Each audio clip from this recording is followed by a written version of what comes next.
నచ్చినవి ఉంటాయి, నచ్చను వదిలేయండి, పర్వాలేదు. నచ్చిన మీద ఆచరణలో పెట్టండి. ఆచరణ మించి నేను ఏ సత్కారాన్ని మీ నుంచి ఆశించడం లేదు. మనం ఆచరిస్తేనే మన జీవితం బాగుంటుంది, సమాజం బాగుంటుంది. నేను ఆశిస్తున్న సత్కారం ఏంటంటే మీలో వచ్చి ప్రవచనాల వల్ల మీరు ఏ ప్రయోజనం పొందారో చెప్పండి. అది నాకు నిజమైన సత్కారం. నేను మరిన్ని గంటలు, మరిన్ని రోజులు, మరిన్ని సంవత్సరాలు దీర్ఘాయుర్దాయంతో ప్రవచనాలు చేయగలుగుతాను. ఖచ్చితంగా 9:45 దాకా జపం చేసుకుంటారు. రోజులో 4 సార్లు ఈయన జపం చేసుకుంటారు ధ్యానం. అది అయిపోయిన తర్వాత మళ్ళీ వచ్చి మళ్ళీ ఒక గూడు దులుపుకుంటారు. ఒక తేదీ వేసి రాస్తారు, ఇది తుడిచిన తేదీ అని రాస్తారు. మేము ఎవరేం పెట్టినా సరే వస్తువులు ఎక్కడ వస్తువులు అక్కడ పెట్టమని చెప్పారని చెప్తూ ఉంటాం. సమయానికి ఎవరో పిలవడమో ఏదో ఒకటి మోగడంలో అలా వదిలేసొస్తాం. విసుగు విరామం లేకుండా మళ్ళీ పట్టుకెళ్ళి ఆ తప్పును అక్కడ పెడుతూనే ఉంటారు. మేము ఎన్నిసార్లు పడిచేసినా సరే తను చూసి ఇలా ఉండిపోయిందనుకుని సర్దేస్తూ ఉంటారు అన్నమాట. అందుకని మేము కొన్ని వదిలేస్తూ ఉంటాము. ఈ ఊరికి వెళ్తే నాకు సగం పని పెరిగిపోతుంది. ఎప్పుడొస్తారా అని ఎదురు చూస్తాను అనమాట. నేను చేయక్కర్లేదు కదా, వచ్చిన తర్వాత ఆయనే చూసుకుంటారు. ల్యాప్టాప్ కూడా ఇలా కలిస్తే ఇలా సర్దేస్తూ ఉంటారు. చూడడానికి చాలా ముచ్చటగా ఉంటుంది, చాలా సింపుల్గా ఉంటారు.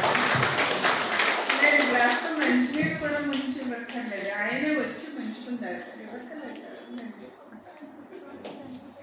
ఆయనే తీసుకుని ఆయనే తాగుతారు. తన నీళ్లు తనే పట్టుకుంటారు.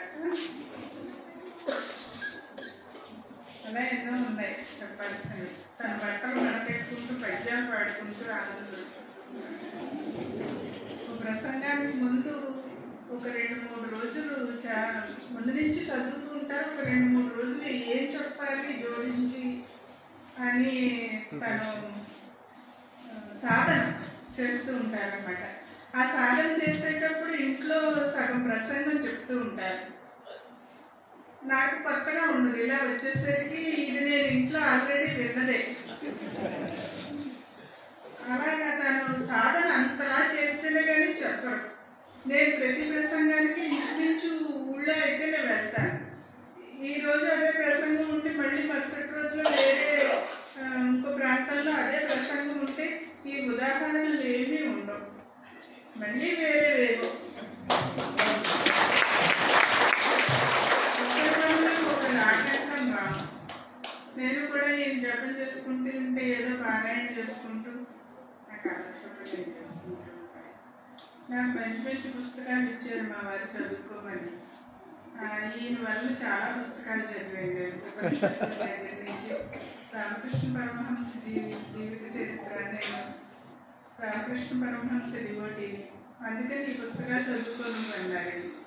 అలా ప్రారంభించి చాలా పుస్తకాలు చదివాను. మీతో పాటు నాకు కూడా గురువు గారే ఆయన.